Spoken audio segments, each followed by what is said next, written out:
Hi guys, if your air fryer is showing you this type of even error and it stops working, it usually points to a sensor or overheating issue.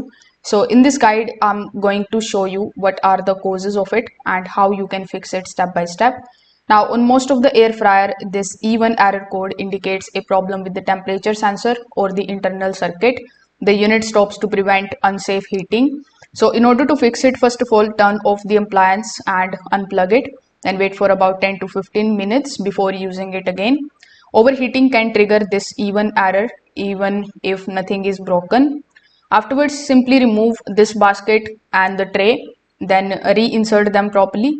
Just make sure that nothing is blocking the air vent. Sometimes the poor airflow can confuse the temperature readings and then cause this error. You can also unplug the air fryer and wait for about 5 minutes, then plug it back in. And then you can turn it on and start a short cooking cycle. This particular step is going to reset the internal control system. So these steps are going to help you quickly identify this error and fix the problem. Thank you.